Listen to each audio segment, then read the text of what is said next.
Recently Tesla ने ये decide किया है कि वो जो फैमिली कार्स का जो इलॉन मस्क का ड्रीम प्रोजेक्ट था उसको फ़िलहाल होल्ड पे रख के फ़िलहाल के लिए वो जो पहले से टेस्ला के मॉडल एक्स और मॉडल वाई पे काम कर रहे थे और मॉडल की प्रोडक्शन जारी थी, मैन्युफैक्चरिंग चल रही थी, उसी को ही फर्दर लेके चलेंगे। इस न्यूज़ के बाद टेस्ला के 3% शेयर्स के अंदर भी कमी आती है। लेकिन टेस्ला ऐसा क्यों करता है, इलॉन मस्क ऐसा क्यों करने जा रहा है? इसके पीछे रीज़न जो टेस्ला के जो इलेक्ट्रिक व्हीकल्स हैं उसके जो टेस्ला कंपनी के राइवल कंपनी बाइड और डिफरेंट चाइनीज़ जो इलेक्ट्रिक व्हीकल की कंपनीज़ हैं उनका मार्केट के अंदर मैस प्रोडक्शन और सबसे ज़्यादा प्रोडक्शन करने वाली कंपनी बनना है।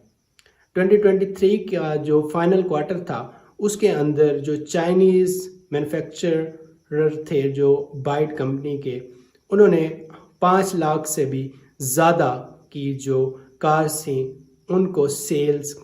उनकी सेल की, जबकि जो टेस्ला था उन्होंने 4,86,000 तक की अपनी जो सेल्स थी उसको अचीव किया। टेस्ला ने अपने जो लास्ट ईयर 2022 था उससे 20% ग्रोथ इंक्रीज़ हुई टेस्ला की, जबकि जो उसका रिलेटिव कंपटीटर था चाइनीज़ कंपनी उसकी 60% ग्रोथ हुई।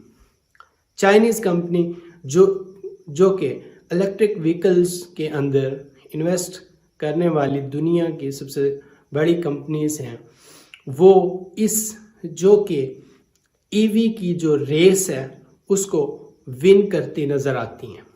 इसके पीछे जो रियलिटी जो असल वजह है वो है बैटरीज जो कि इलेक्ट्रिक व्हीकल्स का मेन पावर सोर्स हैं। कन्वेंशनल व्हीकल्स जो कि कम्बस्चन इंजन के ऊपर चलती थी उसकी जगह इलेक्ट्रिक व्हीकल्स बैटरी के ऊपर चलती हैं और इलेक्ट्रिसिटी से चार्ज होती हैं। जितनी बैटरी की हेल्थ और उसकी माइलेज कैपेसिटी ज़्यादा होगी, किलोवाट आवर कैपेसिटी जितनी जिस बैटरी की और जिस कंपनी की व्हीकल की ज़्यादा होगी, जो बैटरी पैक है उसका जो वेट है वो मिनिमम होगा और उसकी जो एफिशिएंसी और एनर्जी का जो लेवल है वो उतना हाई होगा। उसकी जो माइलेज है वो जितनी ज़्यादा गाड़ी प्रोवाइड करेगी उतना ही वो जाइंट, वो कंपनी, वो इंटरप्राइज इलेक्ट्रिक व्हीकल्स के अंदर आगे जाएगी। अभी तक मेजर जो इलेक्ट्रिक व्हीकल्स की बैटरी तैयार करने वाली कंपनीज हैं उसके अंदर जो मेजर शेयर्स हैं वो टॉप पे साउथ कोरिया की कंपनी और उसके बाद चाइनीज़ कंपनीज देखने को मिलती हैं। अमेरिकन कंपनीज बैटरी की जो प्रोडक्शन है उसके अंदर दूर तक नज़र नहीं आती। 2025 तक जो इलेक्ट्रिक व्हीकल्स के अंदर यूज़ होने वाली बैटरीज़ हैं वो इलेक्ट्रोलाइट जो बैटरी के अंदर यूज़ होता है वो लिक्विड फॉर्म वाली जो लिथियम आयन बैटरीज़ हैं उनको यूज़ करेंगे। उसके बाद जो कंपनीज़ हैं वो ऑनवर्ड 2030 तक उनकी ये कोशिश है कि वो सॉलिड फॉर्म के अंदर जो इलेक्ट्रोलाइट है उसको यूज़ करें। सॉलिड इलेक्ट्रोलाइट का यूज़ बैटरी की एफिशिएंसी, उनकी जो किलोवाट और पावर कैपेसिटी और जो एफिशिएंसी है ना सिर्फ उसको इंक्रीज़ करेगी बल्कि एक्सीडेंट की फॉर्म में होने वाला जो एक्सप्लोजन है जो कि लिक्विड इलेक्ट्रोलाइट की वजह से होता है, क्योंकि बैटरी जो 30 से 40% कोर जो कि इलेक्ट्रिक व्हीकल्स की 30 से 40% जो स्पेस होती है उसको ऑक्यूपाई करती है, तो एक्सप्लोजन के फॉर्म में जो सॉलिड इलेक्ट्रोलाइट वाली बैटरी होगी उसमें कम नुकसान होगा और साथ ही एफिशिएंसी भी ज़्यादा इंक्रीज़ होगी। 2030 तक जो इलेक्ट्रिक व्हीकल्स की जो इंडस्ट्री है वो 8.6 ट्रिलियन डॉलर की हो जाएगी। इसी तरह 2050 तक अराउंड 57 ट्रिलियन डॉलर की इलेक्ट्रिक व्हीकल जो इंडस्ट्री है वो हो जाएगी। उसका शेयर जो व्हीकल्स की इंडस्ट्री है उसमें 57 ट्रिलियन डॉलर्स तक हो जाएगा और कन्वेंशनल व्हीकल्स वो इलेक्ट्रिक व्हीकल से रिप्लेस हो जाएंगी।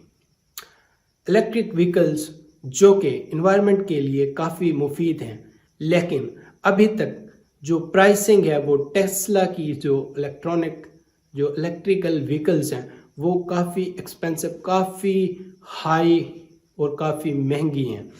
लेकिन जो इसका राइवल चाइनीज़ जायंट, बाइट और डिफरेंट अदर जो चाइनीज़ कंपनीज़ हैं वो बहुत ही कम प्राइस के अंदर अप टू $10,000 की रेंज तक इलेक्ट्रिक व्हीकल्स जो कि मैन लेस जो टैक्सीज़ हैं वो इंट्रोड्यूस कराई और सेल की जा रही हैं।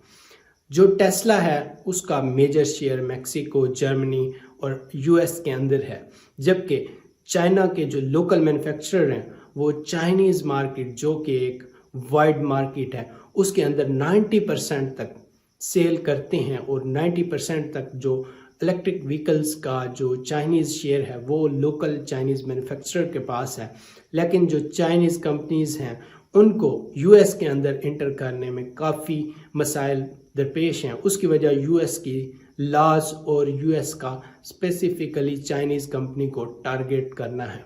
इस तरह China different countries, Thailand, Brazil और इस तरह के डिफरेंट इंडोनेशिया वगैरह जैसे ममालिक के अंदर अपनी एक्सपेंशन इलेक्ट्रिक व्हीकल्स की फील्ड में डिफरेंट यूनिट्स बना के और डिफरेंट इंडस्ट्रियल जो हब हैं बना के इसको एक्सपेंड कर रहा है।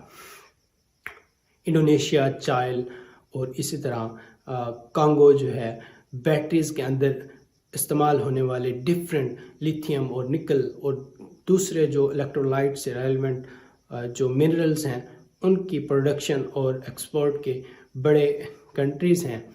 इसी तरह चाइना भी एक्सपोर्ट और इंपोर्ट का बड़ा एक कंट्री है जो कि इलेक्ट्रिक बैटरीज़ के अंदर एक बड़ा कंट्री कंसीडर किया जाता है, जिसके पास फ्यूचर के अंदर बैटरी की एफिशिएंसी, बैटरी पैक की जो वेटेज और उसका वज़न, उसकी एफिशिएंसी ज़्यादा बेहतर होगी, वही इस रेस को जीतती नज़र आएगी।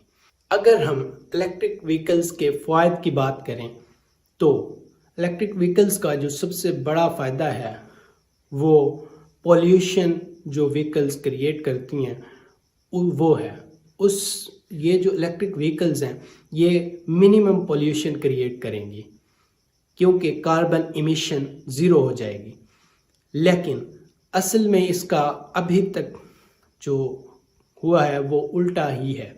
इलेक्ट्रिक व्हीकल्स को चार्ज करने के लिए अभी भी रिन्यूएबल एनर्जी रिसोर्स का इस्तेमाल नहीं किया जाता, बल्कि वही डीजल इंजन और पेट्रोल इंजन या गैस इंजन्स का इस्तेमाल करके जो बिजली बनाई जाती है, जो डर्टी पावर है, उसी को ही यूज़ करके इन व्हीकल्स को चार्ज किया जाता है और इनकी बैटरी एफिशिएंसी अभी तक बहुत ही कम है, बहुत ही मिनिमम है।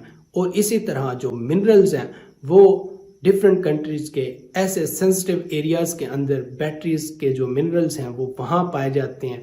जैसे हम कनाडा की एग्जांपल लें तो कनाडा का जो रिंग ऑफ फायर का एरिया है वो बैटरी के अंदर यूज़ होने वाले डिफरेंट कोबाल्ट, निकल, लिथियम, इसी तरह के जो डिफरेंट मिनरल्स हैं उनसे भरा हुआ है और वहाँ पे एक्सट्रैक्शन जारी है, जो कि यूएस का बड़ा मिनरल सोर्स हो सकता है। लेकिन इसके पीछे इन्वायरमेंट की डिग्रेडेशन होगी, जो कि रिंग ऑफ फायर जो कि 238 बिलियन क्यूबिक सेंटीमीटर तक कार्बन डाइऑक्साइड को अपने अंदर स्टोर करता है ईच एंड एवरी ईयर।